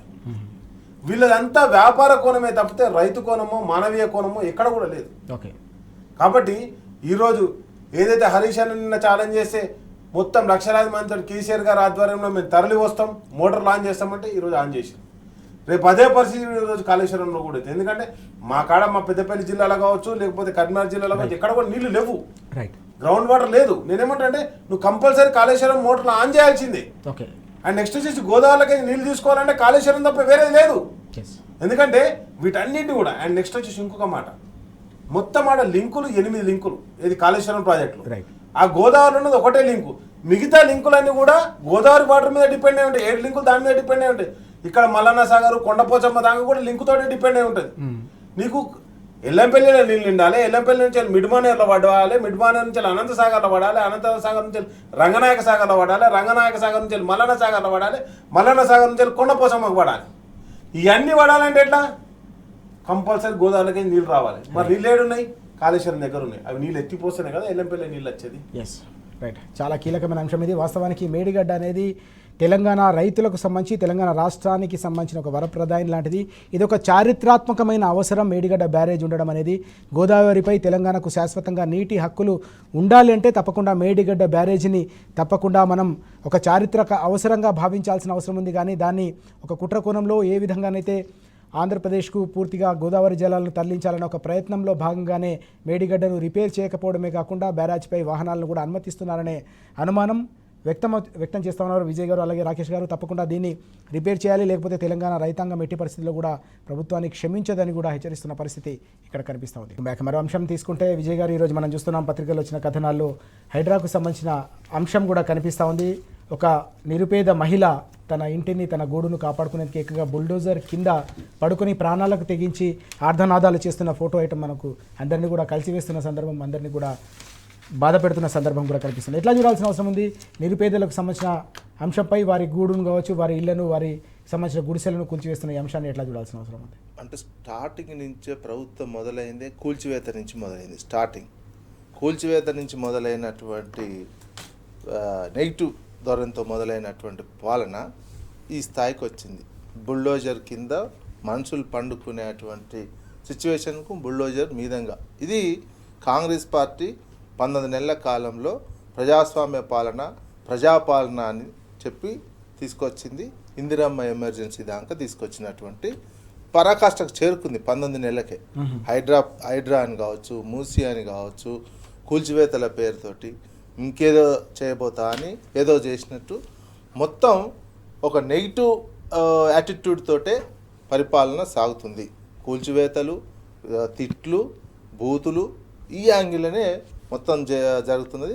అందులో భాగంగా నిన్న ఇక్కడ హైదరాబాద్లో రాజేంద్ర నగర్లో చూసినటువంటి పరిస్థితి. మళ్ళీ అదే కొంతమంది ఇదేంది మధ్యతరగతి పేదలకు మాత్రమే ఇది. ఓకే, అదే వాళ్ళ చుట్టాలకి, డబ్బున్నటువంటి వాళ్ళకి, వాళ్ళ తిరుపతి వాళ్ళ బ్రదర్కి సంబంధించి ఇంతవరకు పోలే కదా. ఎప్పుడో నోటీస్ ఇచ్చినటువంటి వాళ్ళు తిరుపతి రెడ్డికి సంబంధించినటువంటిది ఇంతవరకు అక్కడికి ఒక్క బుల్డోజర్ పోలేదు, ఒక హైడ్రా అధికారి పోలేదు. కోర్టుకు పోయి స్టే తెచ్చుకోవడానికి పూర్తి స్థాయిలో సమయం ఇచ్చినటువంటిది. అంటే ఈ రకమైనటువంటి తేడా డబ్బున్నటువంటి వాళ్ళకి, వాళ్ళ బంధువులకి ఒక రకంగా, పేదవాళ్ళ పట్ల, సామాన్యుల పట్ల ఒక రకమైనటువంటి నెగిటివ్ యాటిట్యూడ్. వాళ్ళ పట్లనేమో డబ్బులు ఇంకెక్కువ సంపాదించుకోవాలని ఒక పాజిటివ్ యాటిట్యూడ్, పేదలు సామాన్యుల పట్లనేమో మొత్తం నెగిటివ్ యాటిట్యూడ్. సమాజాన్ని కొల్లగొట్టేటువంటిది, కూల్చివేతల వైపు తనకు అవసరం లేనటువంటి. అదేవిధంగా హైదరాబాద్ సెంట్రల్ యూనివర్సిటీ భూముల విషయం చూసినాం. ఒక నెగిటివ్ యాటిట్యూడ్ తోటే, మెజారిటీగా నెగిటివ్ యాటిట్యూడ్ తోటి ఈ పరిపాలన సాగుతుంది. అందుకే ఎక్కువ నెగిటివే ఎక్కువ వస్తున్నాయి అన్ని సందర్భాల్లో. అందుకని ఢిల్లీకి పోయి ఏదైనా పాజిటివ్ ఏదైనా ఉంటుందో చూసుకోవడానికి పోతున్నటువంటి ప్రయత్నంగానే చూడాలి. ఇది రాష్ట్రానికి మంచిది కాదు. నెగిటివ్ యాటిట్యూడ్ తోటి పరిపాలన చేయడం అనేది, నువ్వు రాజకీయంగా ఉంటే రాజకీయంగా తెలుసుకో, రాజకీయ పార్టీలతోటి ప్రజల్లోకి వెళ్ళి నెగిటివ్ యాటిట్యూడ్ చూపిస్తే అది రాష్ట్రానికే నెగిటివ్ అవుతుంది. అది మంచిది కాదు. రాకేష్ గారు, మనం చూసాం గత 10 ఏళ్ల పాటు, వాస్తవానికి తెలంగాణ వచ్చిన తర్వాత 10 ఏళ్ల పాటు తెలంగాణ సమాజం అంతా కూడా నిర్మాణాలు చూసింది. ఒక కాళేశ్వరం నిర్మాణం కావచ్చు, మిషన్ భగీరథ, ట్యాంకుల నిర్మాణం, సచివాలయ నిర్మాణం, జిల్లా కలెక్టర్ల నిర్మాణం. ఇప్పుడు గత ఏడాదిన్నరగా కేవలం కూల్చివేతలే చూస్తున్నామనే ఒక అభిప్రాయం కూడా వ్యక్తమవుతున్న సందర్భాన్ని ఎట్లా చూడాల్సిన అవసరం ఉంది? ఒకటే మాట చెప్తాండి, ఏదైతే గతంలో రాచరిక చిహ్నాలు అని చెప్పేసి చార్మినార్ను కాకతీయ కళాతోరణాలు చూపించినటువంటి సీఎం రేవంత్ రెడ్డి సుందరి వరల్డ్ అంటే సుందరి మళ్ళీ పోటీలు జరిగితే ఆడికే పట్టుకపోయిండు. తర్వాత ఏడికి పట్టుకపోయిండు అంటే మా కేసీఆర్ గారు కట్టించినటువంటి ఆ యాదగిరి నరసింహుని ఆశీస్సులతో కట్టించినటువంటి యాదగిరి గుట్టకు పట్టుకపోయిండు. ఈడున్నటువంటి సచివాలయానికి తీసుకుపోయిండు, సెక్రటరియట్కి తీసుకుపోయిండు, కమాండ్ కంట్రోల్ స్టేషన్కు తీసుకొచ్చిండు, అదేవిధంగా టీ హబ్కు తీసుకుపోయిండు, బుద్ధవనానికి తీసుకుపోయిండు. ఈ తీసుకుపోయిన 5 కూడా కేసీఆర్ హయాంలోనే కన్స్ట్రక్షన్ జరిగినాయి తప్పితే దేన్ని కూడా కూలగొట్టలేదు. కేసీఆర్ గారికి చిహ్నాలుగా ఉన్నటువంటి వీటినే చూపించారు. కానీ కాంగ్రెస్ పార్టీ టీడీపీ పార్టీ పరిపాలన చేసినటువంటి ఈ 65 సంవత్సరాల ఒక్క చిహ్నాన్ని కూడా వాళ్ళు చూపెట్టలేకపోయారు. ఓకే, ఎందుకంటే నిర్మాణం అంటేనే కేసీఆర్ తెలంగాణ భవిష్యత్తు నిర్మాణాన్ని చేసిండు. కాబట్టి నేనేమంటానంటే ఆ నిర్మాణాన్ని చూపించారు. ఓకే, అదేవిధంగా నేనేమంటానంటే ఈరోజు ఏం జరుగుతుందండి, ఒక చిన్న పాప మా నాన్న ఒక వాటర్ బాటిల్ కొనిచ్చిండు, ఇంట్లో తీసుకొచ్చుకుంటా అంటే ఆ ఇల్లు కూలగొట్టి తప్పితే ఆ పాపకు తన పుస్తకాలు తీసుకొచ్చుకునే అవకాశం ఇవ్వాలి. మీరు చూసిర్రు. అదేవిధంగా నేనేమంటే ఈరోజు ఒక మహిళ ఒక ప్రొక్లైన్కి అడ్డం పండుకున్నది. రాహుల్ గాంధీ ఏడున్నావు నువ్వు, ఏమని చెప్పినావు? ప్రొక్లైన్గా రాజ్ చల్ రాయ్, జేసీబీగా రాజ్ చల్ రాయ్ అని చెప్పేసి యూపీలో మాట్లాడినావు కదా. ఏడవైనా వీడా జేసీబీ రాజు నడుస్తుంటే, ప్రొక్లైన్ రాజు నడుస్తుంటే అంటే నీ కాంగ్రెస్ పార్టీ బీజేపీ పార్టీ ఇద్దరు కూడా దేశం మొత్తంలో పేదల మీద పడాలి, ప్రొక్లైన్ నడిపేయాలి, అదే సిద్ధాంతంతో నడుస్తుంది మీరు. కాబట్టి ఈరోజు బీజేపీ కాంగ్రెస్ వేరు కాదు, రెండు ఒకటే. బీజేపీ పార్టీ ఇప్పుడు కాంగ్రెస్ పార్టీ ప్రెస్ మీట్ పెట్టగానే బండి సంజయ్ ఎట్లా పెడతారండి, గోదావరి మీద బంగచర్ల మీద కాళేశ్వరానికి అగనిస్ట్గా. నేనేమంటానంటే వీళ్ళిద్దరు కలిసి కూడా ఈ రాష్ట్రాన్ని నాశనం చేయడానికి ప్రయత్నం చేస్తున్నారు. ఇద్దరు కలిసే పనిచేస్తారు ఇక్కడ. కాంగ్రెస్ బీజేపీ రెండు వేరు కాదు. ఎందుకో కాంగ్రెస్ బీజేపీ ఎంపీ ఒక్క ఎంపీ కనిపించండి, ఈ బుల్డోజర్ నడిపిస్తుంటే దాన్ని కూడా ఈరోజు బీఆర్ఎస్ పార్టీ అనేది కేటీఆర్ గారు అంటారు, హరీష్ రావు గారు అంటారు, జనతా గ్యారేజ్ అయిపోయింది ఇక్కడ. కేసీఆర్ గారు ఒక్క పిలుపునిస్తే మనం చూసినాం వరంగల్లో ఎంతమంది లక్షలాదిగా ప్రజలు ఎట్లా తరలి వచ్చారు. కాబట్టి కేసీఆర్ గారు ఒక్కటే, కేసీఆర్ గారు అందించినటువంటి సంక్షేమ పథకాలు 200 నుంచి 2000 చేసిండు కేసీఆర్. వీళ్ళు జూటా మాటలు చెప్పారు, 4000 పెన్షన్ ఇస్తామన్నారు, ₹1,00,000 ఆడబిడ్డ పెళ్లి చేసి ఇచ్చిండు, తులం బంగారం ఇస్తాను, దొంగ మాటలు చెప్పిర్రు. వీళ్ళు మాట్లాడితే ఒట్లు తిట్లు అంతకు తప్పితే ఇంకోటి లేదు. ఒక్కడు కూడా అమలు చేసే పని కూడా పెట్టుకోలేదు. కాబట్టి నేనేమంటున్నా అంటే తప్పకుండా ప్రజలు గమనిస్తారు. హైదరాబాద్ అభివృద్ధి బీఆర్ఎస్ పార్టీతో ముడిపడి ఉంది. కాబట్టి ఇక్కడ మొత్తం ఎమ్మెల్యేలు అందరూ కూడా బీఆర్ఎస్ పార్టీ నుంచి గెలవడం జరిగింది. రాబోయే ఎలక్షన్లో కూడా కేటీఆర్ గారి ఆధ్వర్యంలో, కేసీఆర్ గారి ఆధ్వర్యంలో అద్భుతమైన విజయాన్ని సాధిస్తామండి. 10 ఏళ్ల ప్రస్థానంలో కేసీఆర్ గారి పాలనలో నిర్మాణాత్మకమైన ఆలోచనలు, ప్రతిష్టాత్మకమైన నిర్మాణాలకు ఆ పాలన చిరునామాగా నిలిస్తే ప్రస్తుతం ఏడాదిన్నర కాంగ్రెస్ పాలన పూర్తిగా కూల్చివేతలకు కేర్ ఆఫ్ అడ్రస్గా నిలిచిందని రాకేష్ గారు, విజయ్ గారు కూడా చాలా స్పష్టంగా చెప్తా ఉన్నారు. పేదలు ఎవరైతే తమ గూడును కోల్పోతున్నారో వారి ఆర్ధనాదాలు రాహుల్ గాంధీకి వినిపించడం లేదని కూడా వారు ప్రశ్నిస్తున్న సందర్భం కనిపిస్తుంది. Thank you very much Rakesh గారు, విజయ్ గారు చర్చలో పాల్గొన్నందుకు. ఇది వాటి వార్తలు వాస్తవాలు. నమస్తే.